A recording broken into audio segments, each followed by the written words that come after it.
Have you ever stared at a blank canvas and felt that mix of excitement and, let's be honest, a little bit of terror? Well, today, we're going to demystify the whole thing. We're going on a complete journey together, from that very first brushstroke all the way to sealing and preserving your finished masterpiece. I mean, just look at this. Look at the life and the vibrancy you can get with acrylics. This is the kind of bold, beautiful result that makes this medium so exciting. The colors are so rich, the shadows are deep, and you know what? Getting to this point is way more accessible than you probably think. To get us started, we're going to turn to the wisdom of artist and teacher Will Kemp. His passion is just completely infectious. And it's the perfect mindset to start with, right? One of pure joy and discovery. Okay, let's get right to it. We need to tackle the single biggest roadblock for any aspiring artist out there. We're about to completely dismantle this idea that you need some kind of magical, natural talent to create art. You see that on the screen? That's the thought. The idea that some people are just born with it. And that's what stops so many of us before we even begin. But here's the thing. Painting is a skill. It is not a gift. It can be learned, it can be practiced, and it can be developed, just like any other craft. The only thing you really need is the desire to just pick up the brush. So now that we've got our mindset right, let's get to know our medium. What is acrylic paint anyway? What's going on inside that little tube that makes it so unique? It all comes down to this fancy phrase, acrylic polymer emulsion. But really, just think of it as the special glue that holds the color, the pigment, together. When it's wet, you can thin it with water, no problem. But once it dries, it becomes permanent and water-resistant. And that's the magic trick. It lets you paint new layers right on top without messing up or smudging anything underneath. You know, in the long history of art, acrylics are the new kid on the block. Seriously, they only really became available to artists in the middle of the 20th century. This modern invention was a total game changer for painters.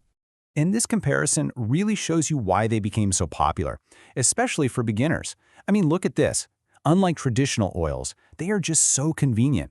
They dry super fast so you can keep on working, and clean up, just soap and water. No harsh chemical solvents, and you can forget about those strong fumes. It's a much friendlier experience all around.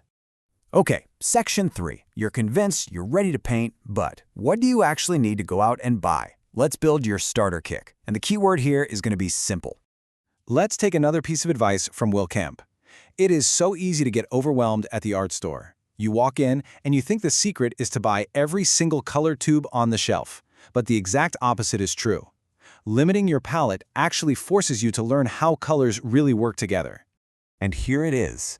This is your desert island palette. With just these 5 tubes of paint, you can mix pretty much any color you'll ever need for realistic painting. You've got your titanium white for lightening things up, your burnt umber for darkening and toning things down, and then your 3 primaries, a yellow, a red, and a blue. That's it.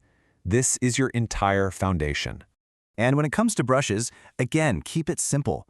Start with these 2 workhorses. The flat brush is going to give you those sharp, clean edges, and the filbert, with its nice curved tip, is perfect for soft blending. With just these 2 shapes, you can achieve a huge range of effects. All right, you've got the right mindset, you understand the science, and you have your tools. Now it is time to actually put some paint on that canvas. Let's talk about a few key techniques.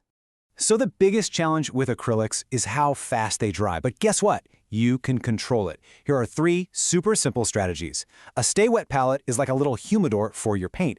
You can also mix in special mediums that slow down the drying time. And honestly, even a simple water mister can keep your palette fresh and ready to go.